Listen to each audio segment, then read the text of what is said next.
Hi everyone, team member Mark Sheeran here. Listen, everybody's been asking why we switched to the Skinner Peep sights this year. And there's a whole bunch of reasons. First of all, the owner of Skinner Sights, Andy Larson, was willing to collaborate with us to build the best ghost sight for tracking on the market. And he took our input and really put it into practice. And the aperture, the ghost ring itself is thinner, so it allows more light in. It's all steel construction. It's got a lifetime warranty, and it's also a very elegant sight. So there are some other features as well. The ghost sight itself is dovetailed into the body of the sight, which makes it really, really sturdy, and it can't fall out of adjustment. And between that and the fact that it's all steel, and the Peep sight is optimized for the tracker and the still hunter, it's an amazing sight. So you can go on to bigwoodsbucks.com and get your BWB Tracker Series Peep sight today. All right, good luck on the hunt.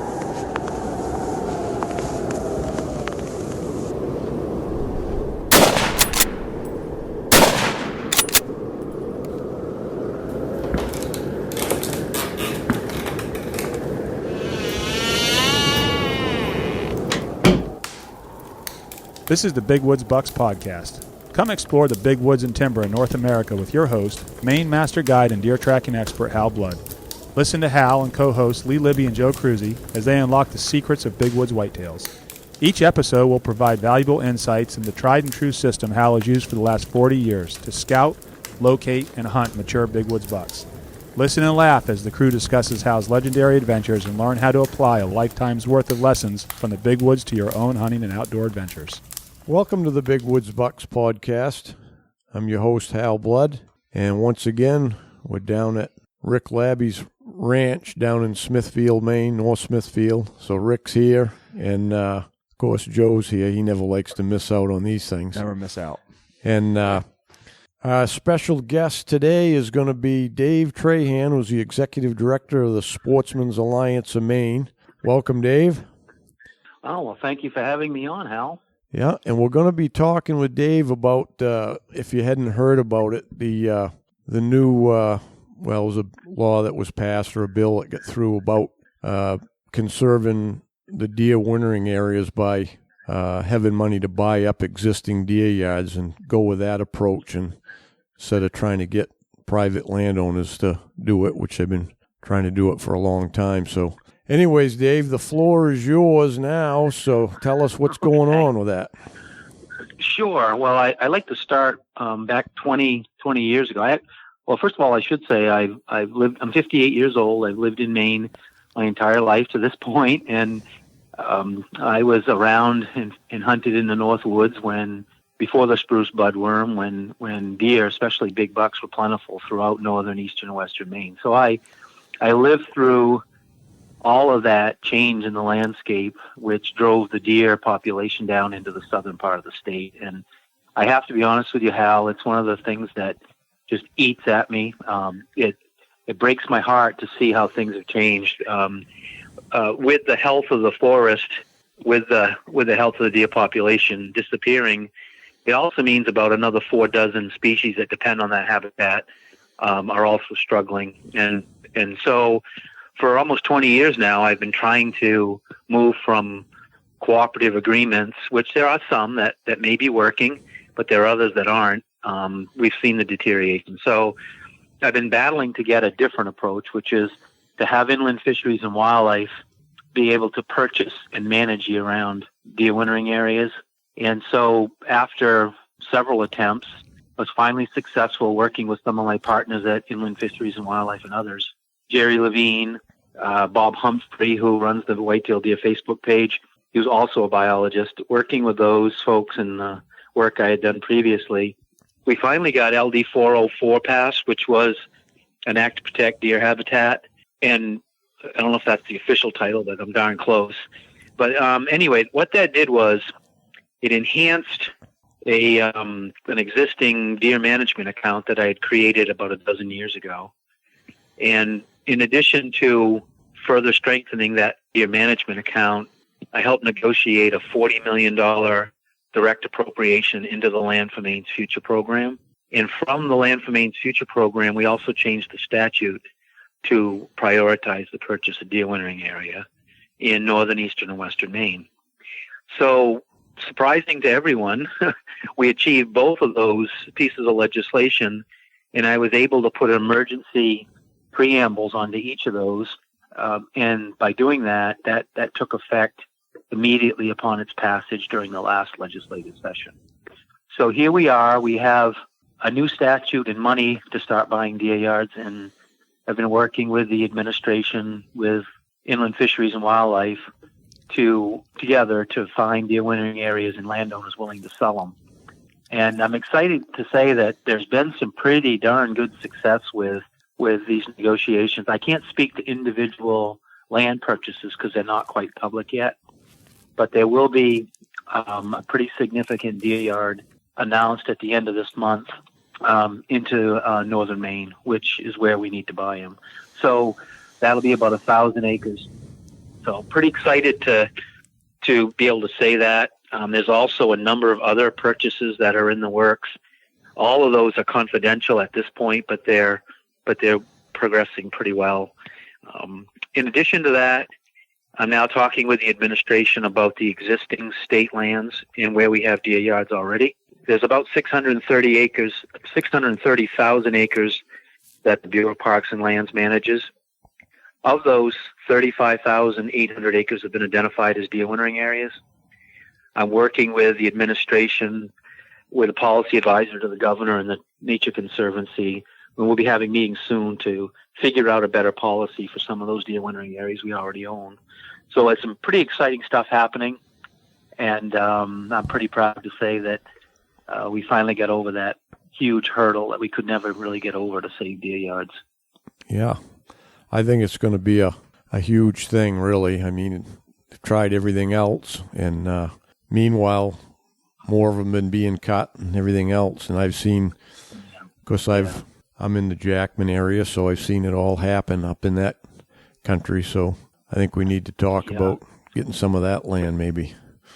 Yeah, well, I have a camp myself with six partners up in Lower Enchanted Stream, and I'm pretty familiar with the Jackman area, having spent most of my life up there hunting and fishing, and we definitely need to do something in that area. And I've known that I watched that forest go from a really healthy forest for deer get fragmented into blocks of 40 acres and gated off and cut off, and it really has been dramatic changes in that area. I would anticipate over the next 4 years, at $10 million a year plus $10 million in federal matching monies, that there'll be deer yards purchased throughout the whole region of Jackman as they become available. What we have to ensure is that this new policy with funding needs to be in place for 10 to 20 years to make a really big difference.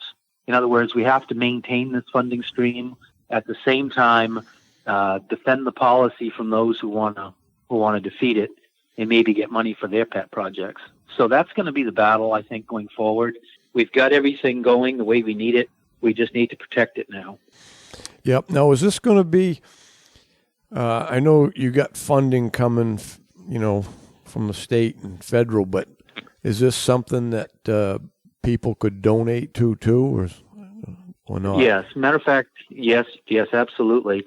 There's a checkoff box on the license that said, do you want to donate to this fund?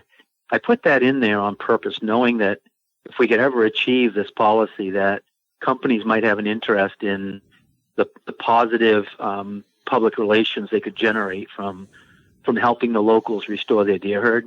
I did recently have a discussion with a very large company that has an interest in donating to the deer management account. And so, again, that's all confidential, and I hope it materializes. But I've already seen the positive effects of being able to donate to that fund. Individuals can do it when they buy their license, or they can simply contact me or the department, and they can make donations to that fund. What I like about sort of what's happening is the locals who feel like they have no control over what's happening on the landscape, they see their woods and deer disappearing, they're now empowered through their licenses to help buy deer yards and protect them. The way that I wrote the statute, when the deer yards are purchased, they must be under statute managed for deer as the highest priority. They have deed protections that once it's transferred to the state, they must manage it for deer, and they manage it year round. That's pretty unique. Now, I'm going to speak to another funding source. In an attempt to protect what we were doing, I worked language into LD 404 and to the budget to create a mini land purchasing program within Inland Fisheries and Wildlife. If there was an attempt to take away our money, with the new antlerless deer restructuring and the fees associated with it, I don't know if you've been following that, but yes, we're going to be restructuring the doe permit system. The additional deer that you would be able to shoot comes with a $12 fee. That's to pay just like you do during September archery season when they buy their permits. You would buy an extra deer permit. All of that money currently under the proposal is dedicated to go into the deer management account. That's about $750,000 a year. That little fund acts like a land purchasing fund. It has all the authority to do the same thing with that fund as we do with the Land for Maine's Future program. So there's going to be actually two sources of money for the department to buy these and manage these deer yards. Now that's exciting because it's going to take a statutory change to go after that money. And because it's constitutionally protected, and I protected it in the fund itself in law, it's almost impossible to go after that money. Now that's a big deal because, it's a big deal because $750,000 is matched by federal money. So the department will have as much as $1.5 million a year to buy and manage deer yards on their own without the other $10 million a year. So you've got a double whammy effect as these properties come up. Well, as these properties come up for purchase, they can either buy them through the Land for Maine's Future program or use our doe permit fees to pay for them and federal money as well. So I believe we have every tool we need and all the money we need right now to get started. I just feel like we need to change policy with our existing public lands to protect our deer yards we already own, and then go out and start buying them across wildlife management zones 1 through 19. So David, if you could just share with us the process involved in identifying potential deer yards. Sure. How many people are doing it? Who's part of it? So on. Yep. Well, I've always believed that the locals, the guides like Hal and others who are on the landscape, know exactly where the deer are, and they know where they're wintering. So the locals have a big role in what happens next. I've been working with Jerry McLaughlin and others up in Aroostook County. Those guys are all over it. They're scouring the landscape for deer wintering areas, talking to landowners, and they are intimately involved in what's going to happen in Aroostook County. And I said to Hal in a previous discussion that the locals in Jackman, if they can come forward with information on where these deer wintering areas are, and some of them know the landowners and can convince them to sell them to the state, that's the beginning. That's one piece of it. The other piece of it is that every regional biologist in these areas are assigned to these deer wintering areas they already know about. The department has surveyed all of those biologists, and they've established a priority list. And that priority list is what they're working off now.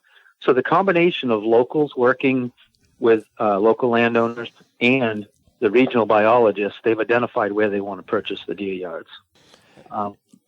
So like we were talking, this isn't about trying to create deer yards. This is about buying land that already is a deer yard and then build out from there.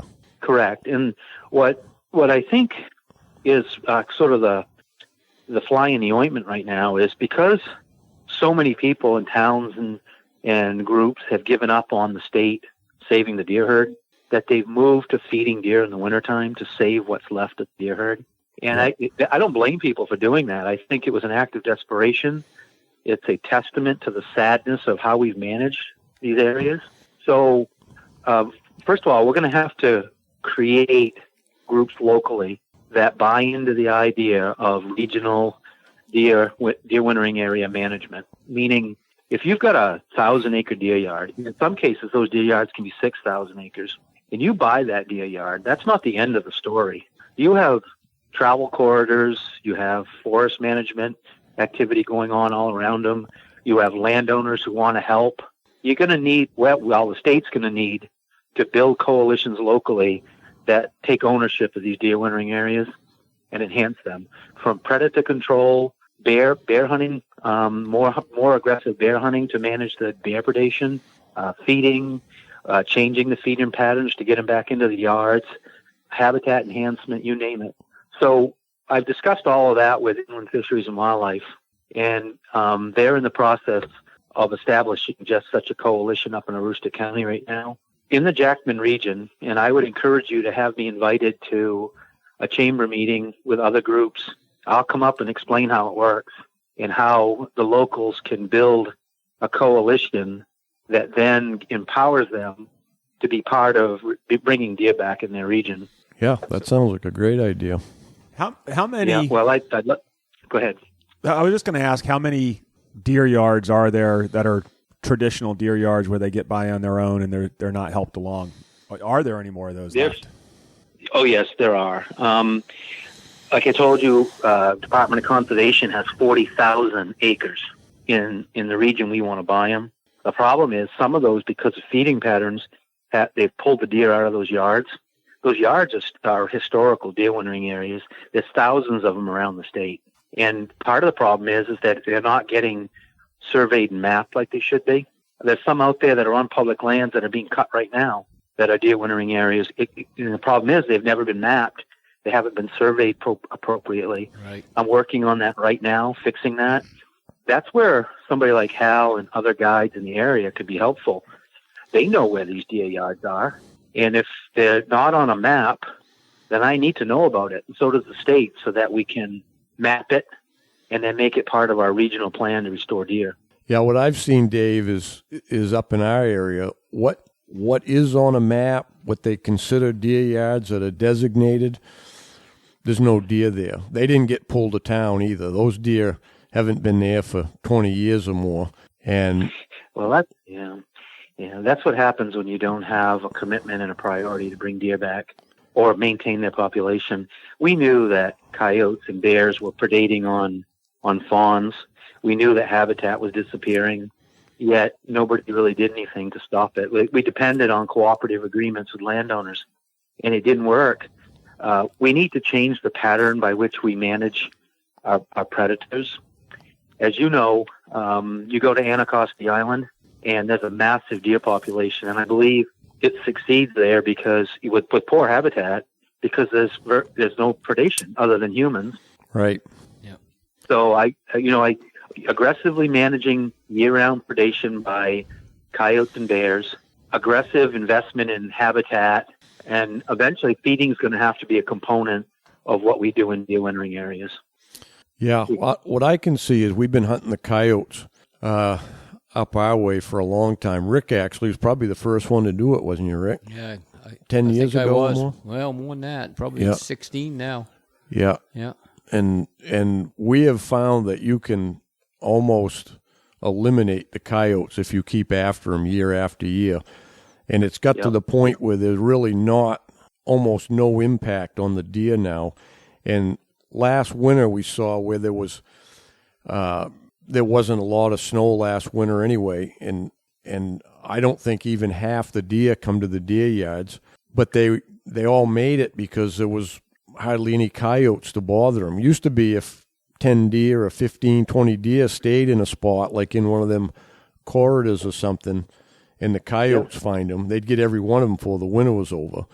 Well, you see now that doesn't happen because we've got the coyotes whacked back so far that we stay right after them too. Yeah, so it's not really a problem. It'd be nice if every town up north or every area had a group of guys doing that.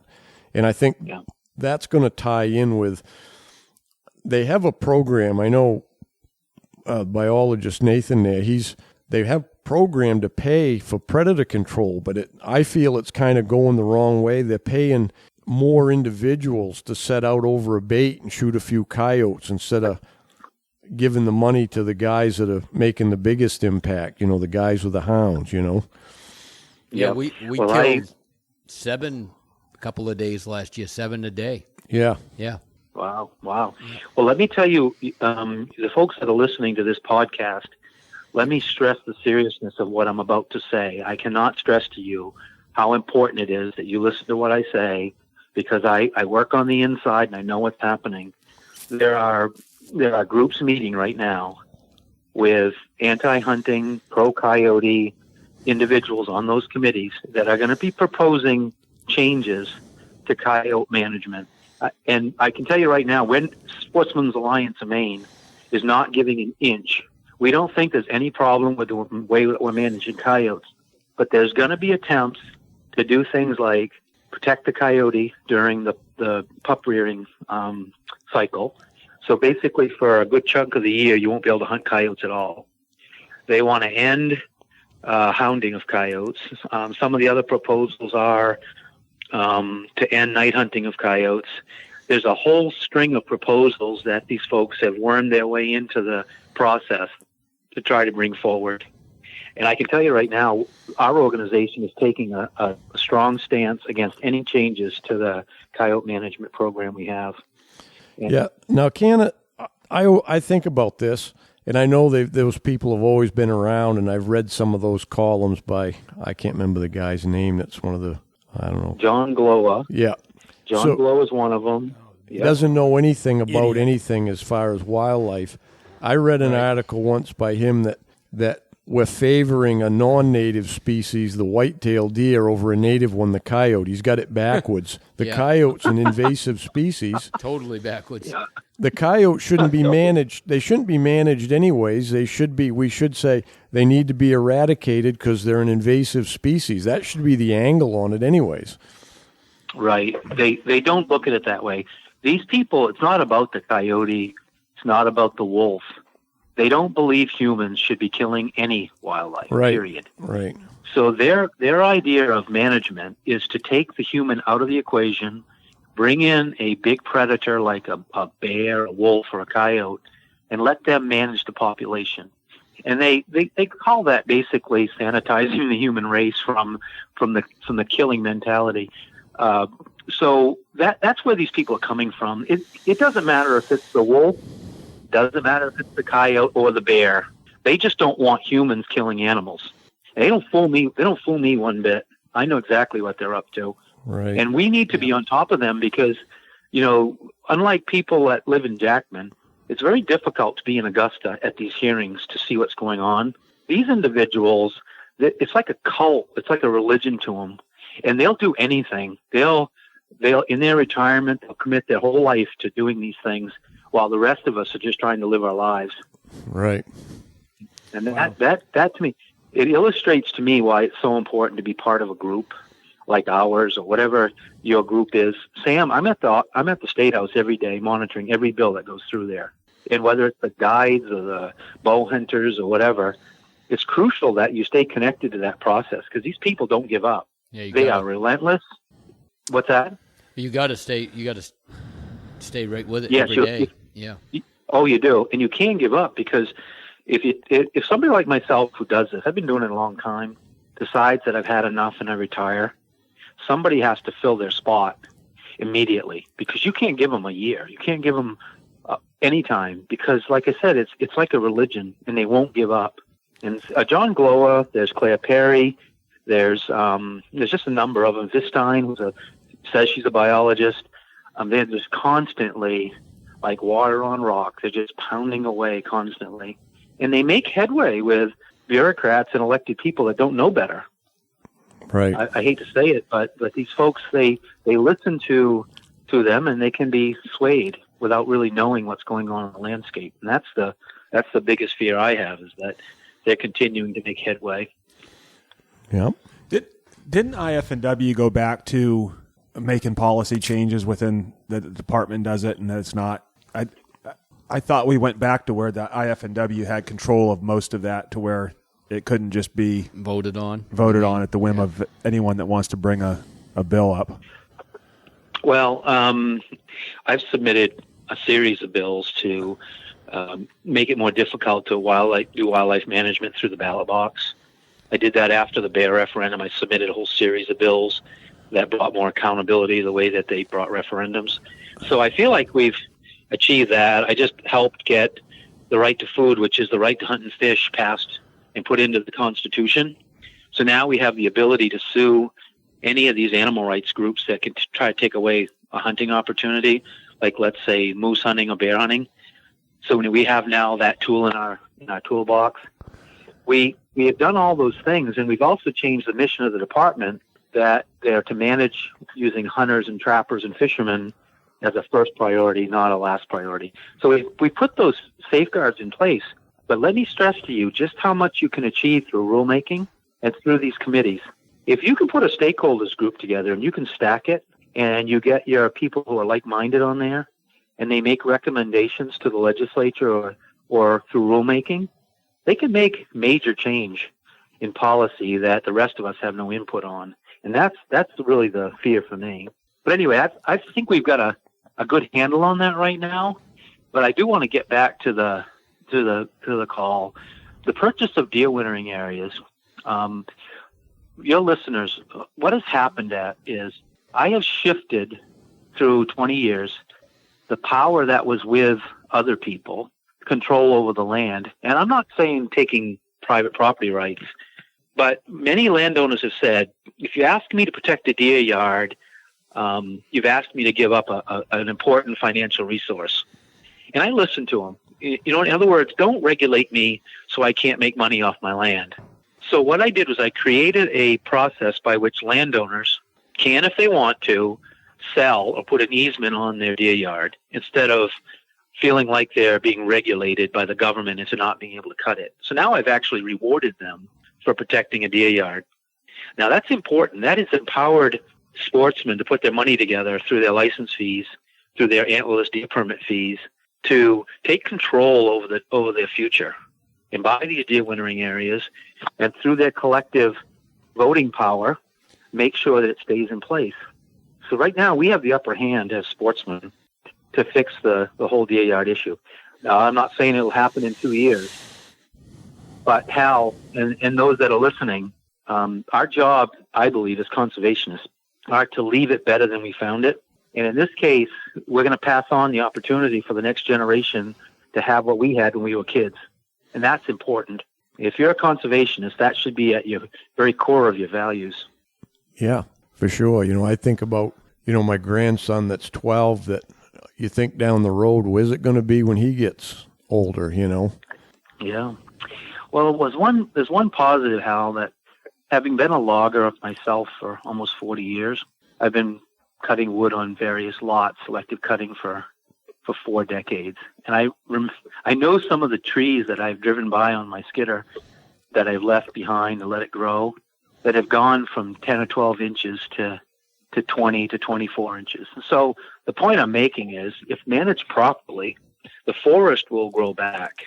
That same habitat will come back.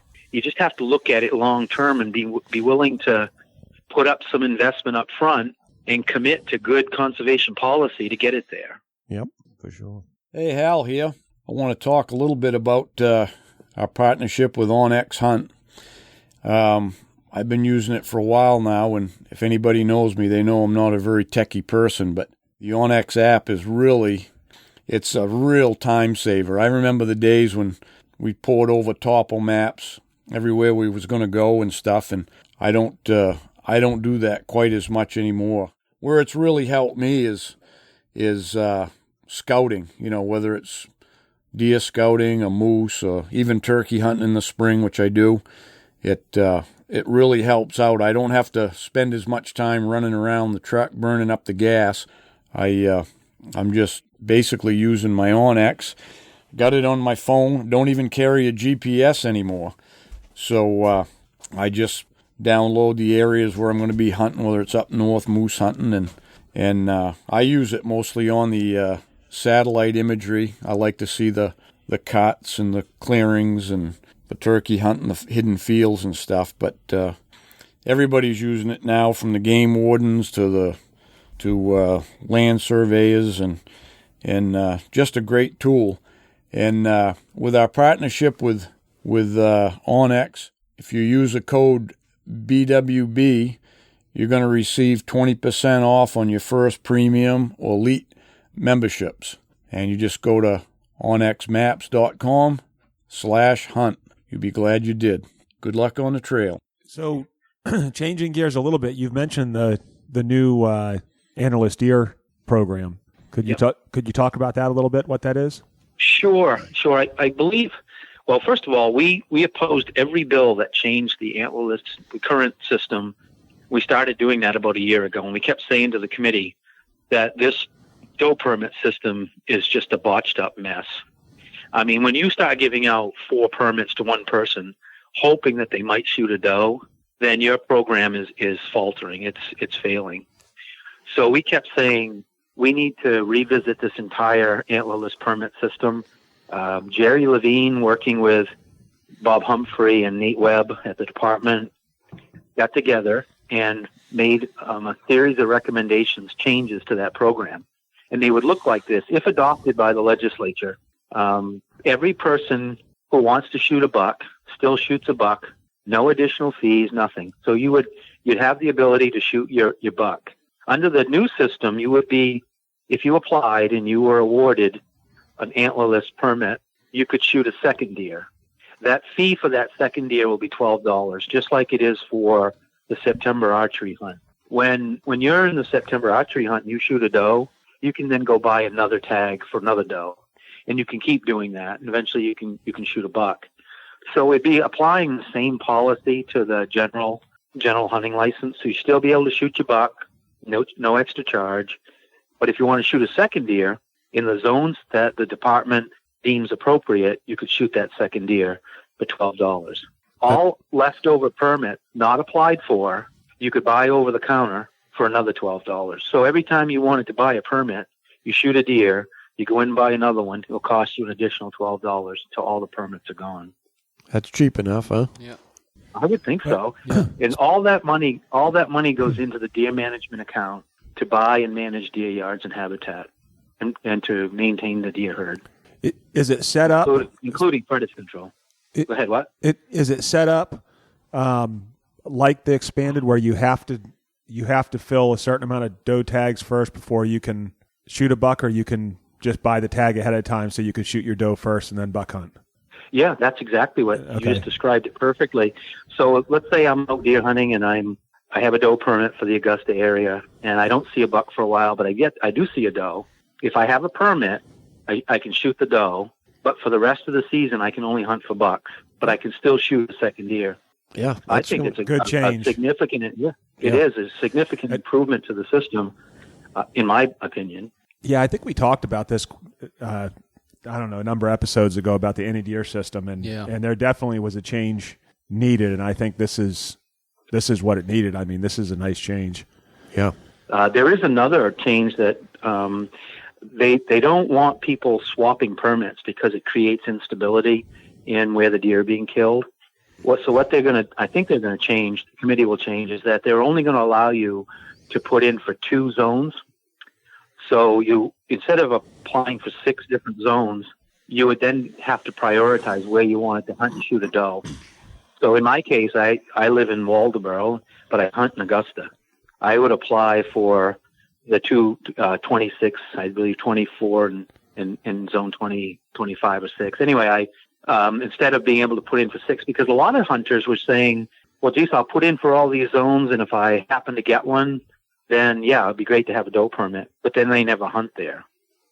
So it just creates a lot of confusion, and it's hard to manage the doe population that way.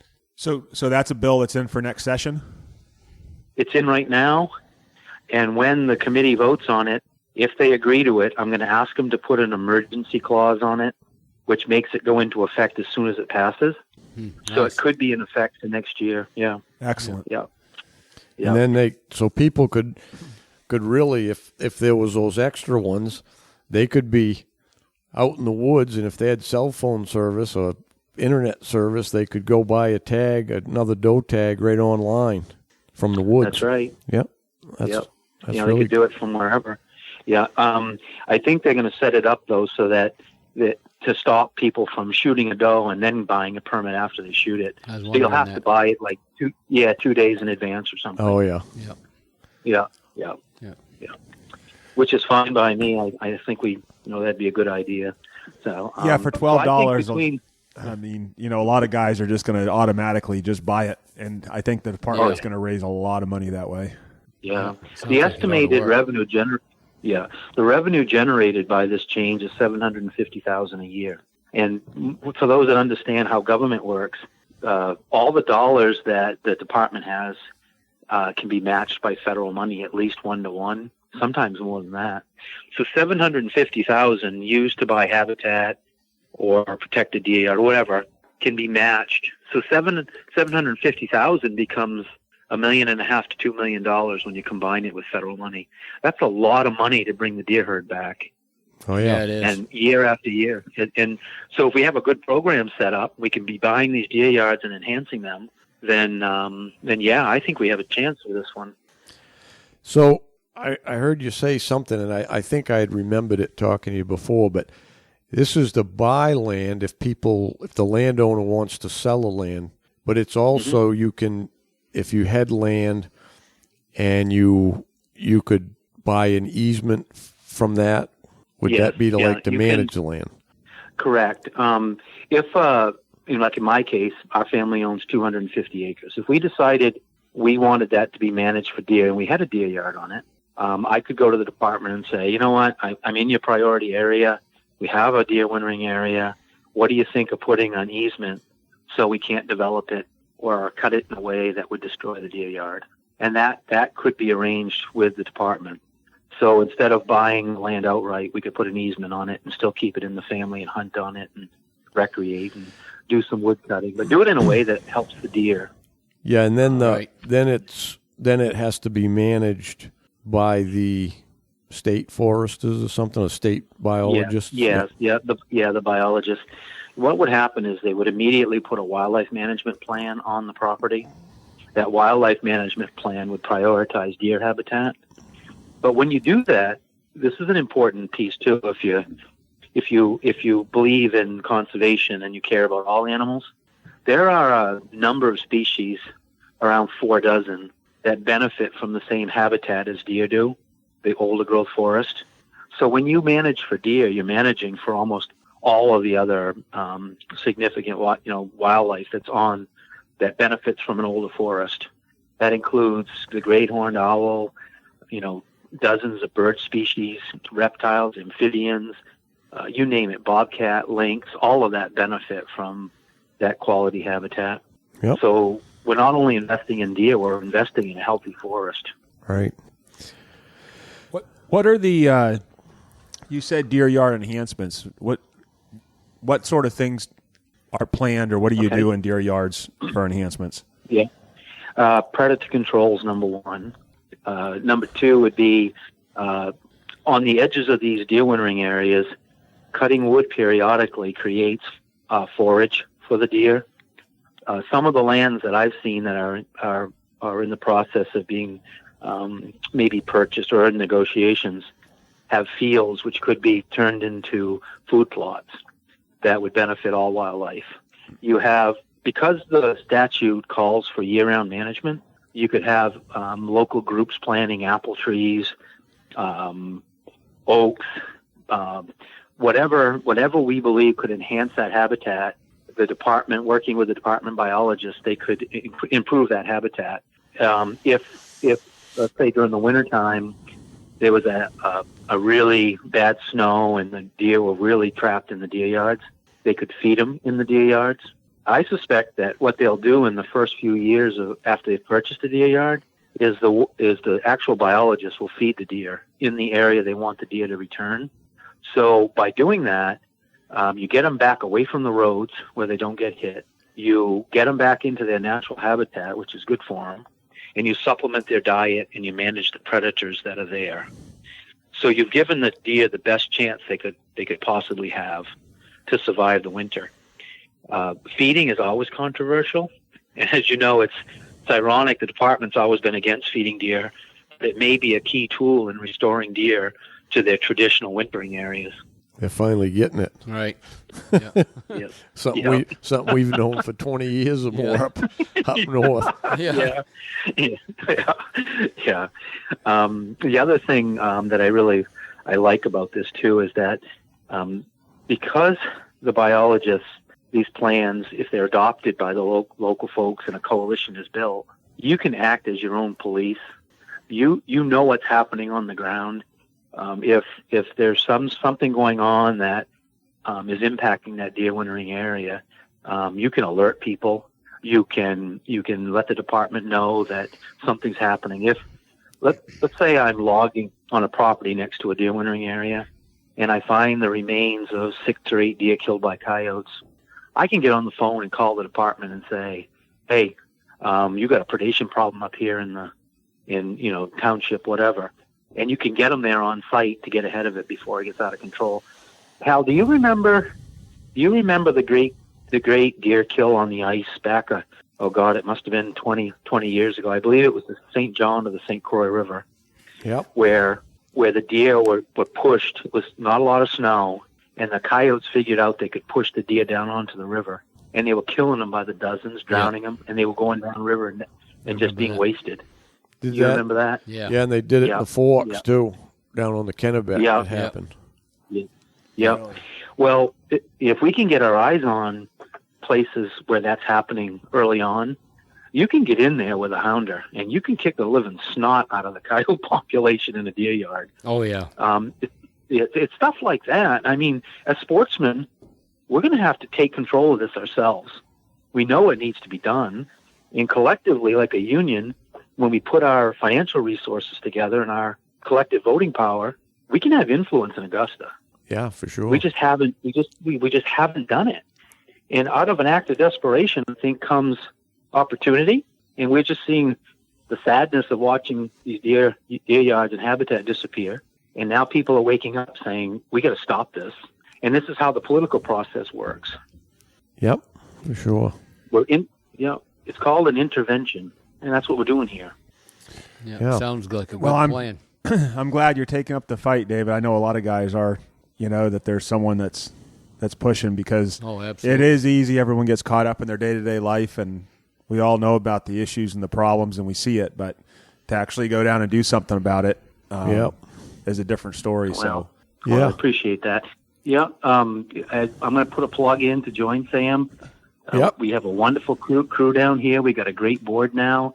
We've been making some really big policy changes, and I'm proud of the fact that our organization is doing those things. They can join by going to our website at sportsmansalliancemaine.org or calling our office at 623-4589. Become a member. We keep people updated with every 2 months with a pretty significant newsletter, more like a magazine. I'm accessible. Anybody walks in the door, I work for them. I answer their questions. If they want to see our books, I show them to them. I'm pretty proud of the way our organization's now being run, and I think people joining, they would see that.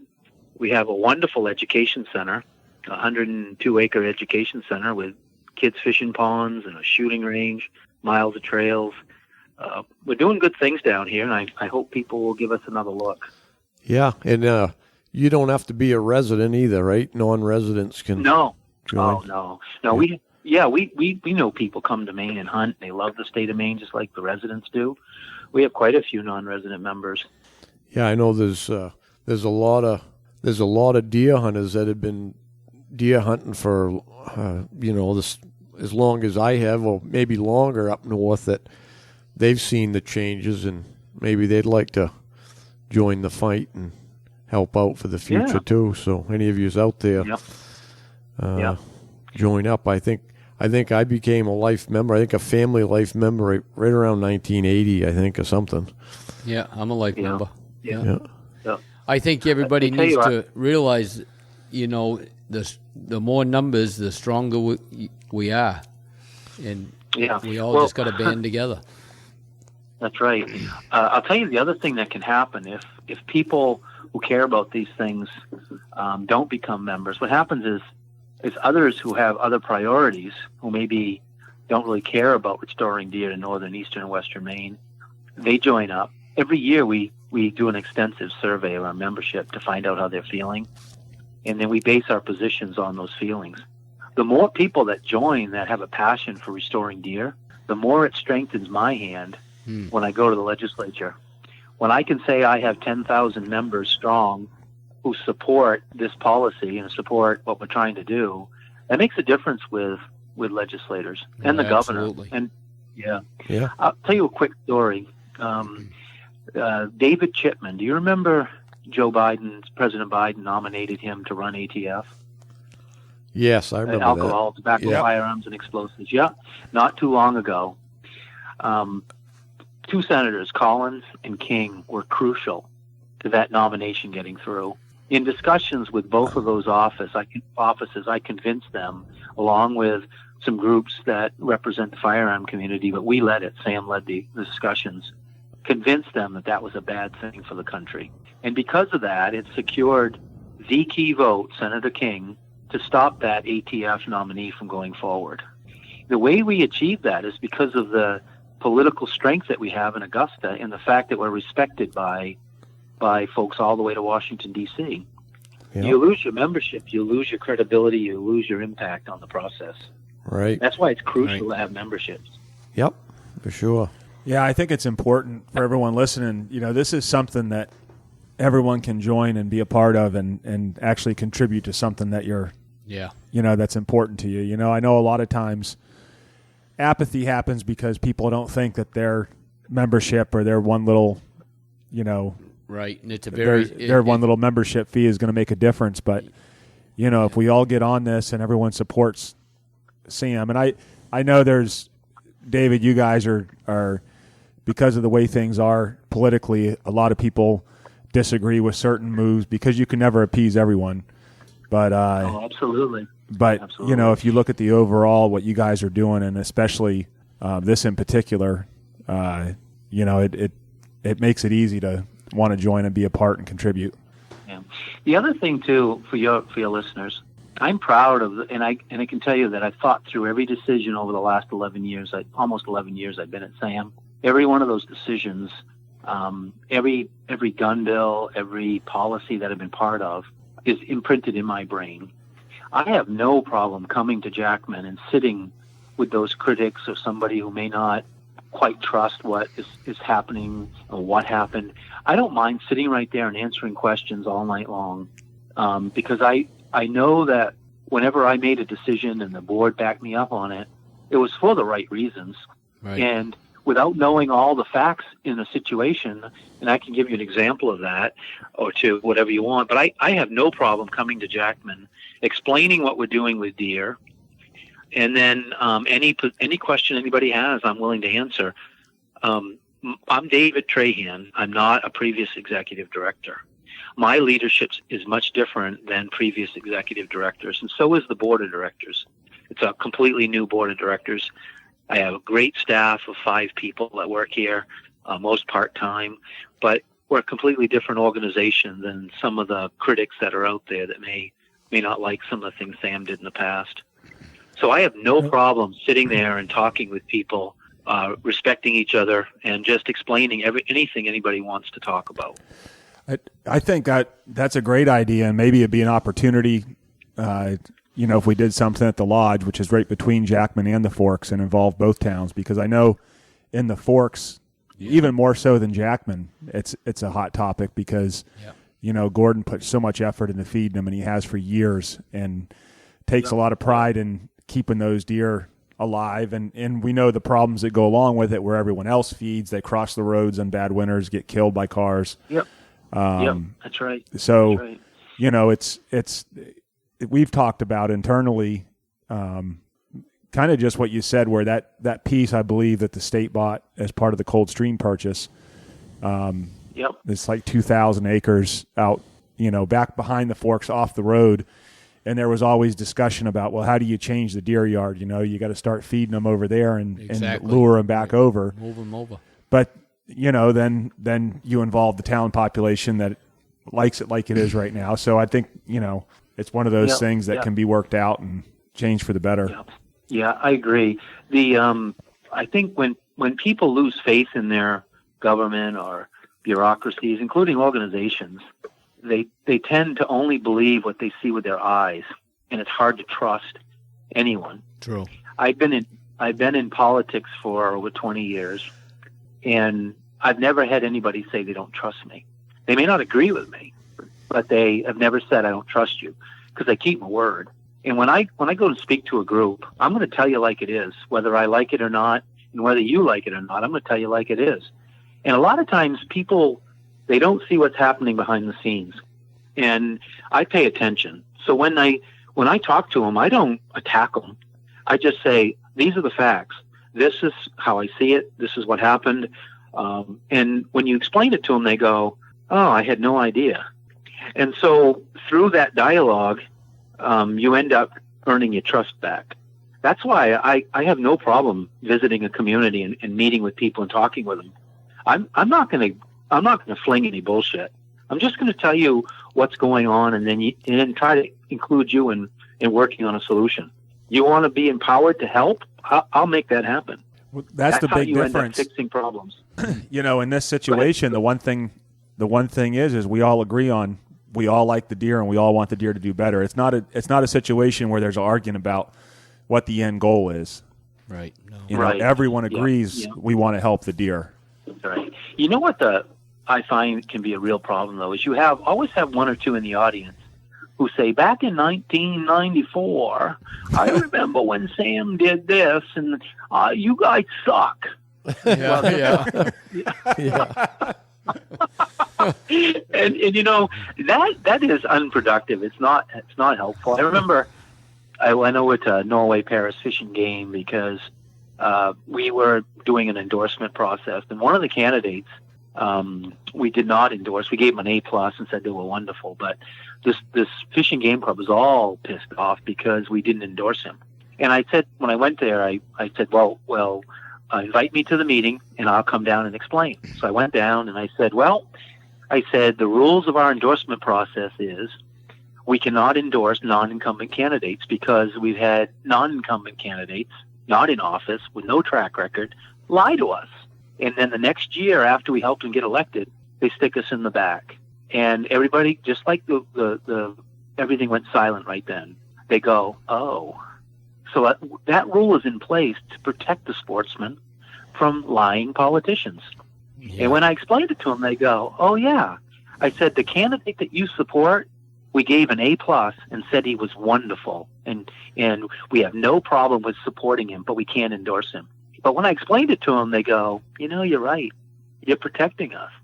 So I completely reversed that situation, and they understood exactly what we were doing. They still voted for their candidate.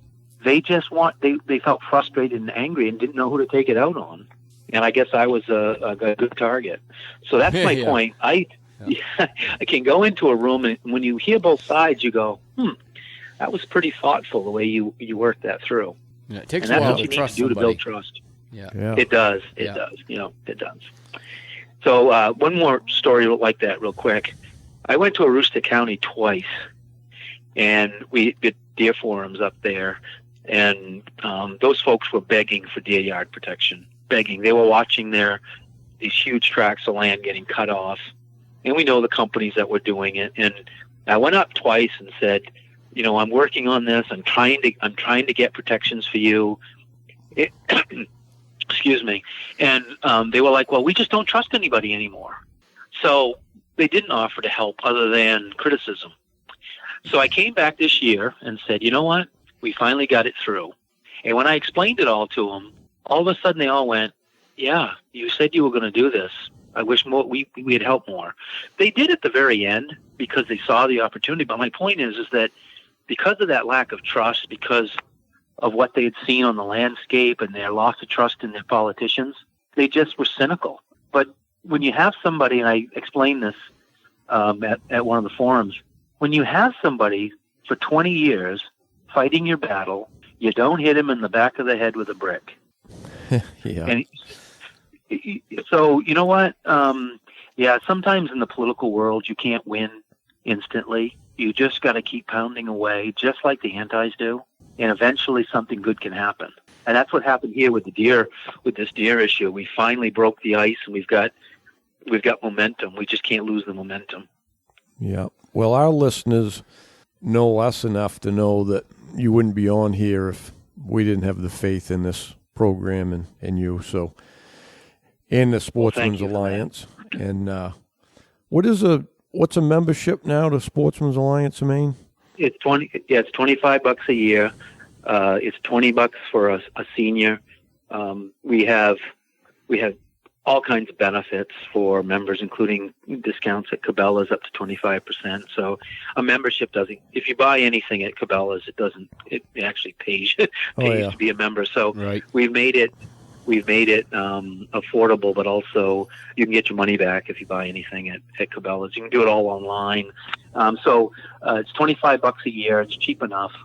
I consider it an insurance policy to be part of a group like that. Oh, absolutely. Yeah. About like going to McDonald's now.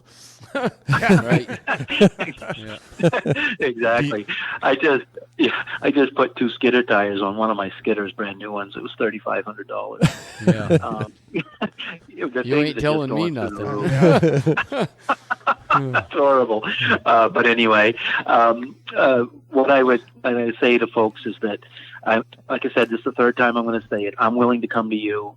I love that area. I grew up there. I walked into Enchanted as a kid. I fished on Moxie and pretty much every brook up there in the from the lower Enchanted Road all the way up through to Parlin Pond. So I love that area up there. I'd come up and answer any questions and start to rebuild a relationship where the people from Jackman can have an influence on the deer in their area, a big influence. Boy, that'd be nice. I actually need you. I don't say actually. I need people like you and your community to stand behind this effort. Because I'll tell you right now, the antis are going to be all over this. They don't want money for deer. They want money for trails down in Cumberland and York counties. Yeah. They want to protect scenic overlooks and shore frontage on the islands and things like that. They don't care. I had somebody from Cape Elizabeth, a senator, tell me that she didn't care about deer and tried to kill this whole deer yard effort at the very last minute. We were able to squash that attempt, but that's going to continue to happen in the future. That's why we need people so badly to get behind what we're doing.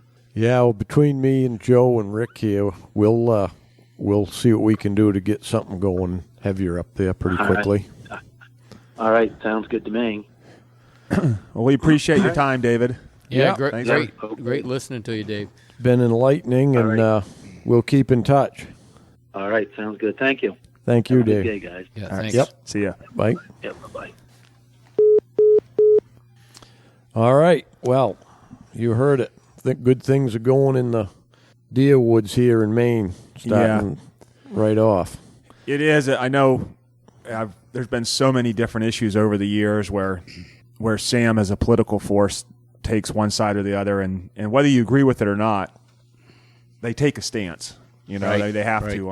And so I know anytime things like this come up, someone will get stuck on one issue and say, well, they didn't agree with me on this, or they pushed for this, and I'm not going to support them. But, you just listen to the man. I know one thing we all agree on is we got to fight against the antis. Oh, we got to. Yeah, and because they're got $40 million right now to buy some deer yards. We've never had that before, anything even close to that. Best news in 30 years. Yeah. Right. Yeah, and I don't know, we lost our yards 20 years ago now. Yeah. That's when I decided to buy coyote hounds because nobody was doing. You couldn't get any help. Yeah. And I said, well, I'm going to start doing something myself because I love to deer hunt so much. Yeah. So whether you agree with Sam or not, Yeah. The fact is, if it wasn't for Sam and David pushing it, it never would have happened. So we gotta support them. Yeah. Oh, absolutely, 100%. So join up, get your membership to Sam, and and it is let people know. It's. I think people are afraid to join groups because they're afraid they're going to have to put some time in, or they're going to have to do a survey or something. You really don't even need just you being a member. Right. Yeah. Grows the group. It's It's a number. It makes us stronger. It's a number and it's dollars. Right. So $25. It's half a tank of gas to go deer hunting, And that's your half. whole That's season. only a third. Now, yeah. That'd just about fill your snowmobile now. Yeah, I know. Jeez. A couple of years ago, it was Yeah. when Trump was in. Yeah. Yeah. That stuff is not fun. The things that David and his group are doing. No. The politics and He's pushing and working his ass off. it's not fun. Yeah. And I'm thankful. He said something that resonated with me, and that said, if he wasn't there to do it, who's going to be doing it? Yeah. Right. Is there someone else who's waiting to jump in and take that fight? Probably Yeah. not. No. No, he's carrying the torch and for all deer hunters and He sportsmen. absolutely So is, yeah. we got to get behind this 100%. He needs all the support we can give him. Yep. Every deer hunter out there needs to give him all the support we can right now. Yeah, and any of you people own land up north that have deer yards or know somebody that does, and Yeah. you either want to contact them or you want to sell land or even put it in those easements where you Right. can own your land and just have to manage it for deer. I think it's a win-win for everybody. Absolutely. Yeah. Yeah.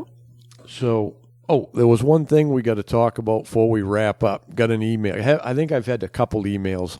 I think we mentioned it once on another podcast. Somebody brought up something about you see on social media now people taking pictures of deer, laying down beside their deer and taking selfies and pictures and stuff. So I've had a couple people ask me about that and what we thought about it. We were all waiting to see your selfie this year, Hal. Yeah. Laying down next to you. Yeah. So, anyways, my personal opinion is I don't like it. I'm not going to say much else about it, but I'm the same way. I don't really see what that does. It's not a good picture, anyways. It's not a picture you'd frame and put in your house. It's just I don't know. It's just It's to me, disrespectful to me. Yeah, it's to get attention on social media. So Right. I hope people will. Good old-fashioned deer picture. Yeah. Behind him holding the horns. That's what I like to see. Yeah. Yeah. So. That's all I'm going to say about that. Yeah. Okay, Forrest.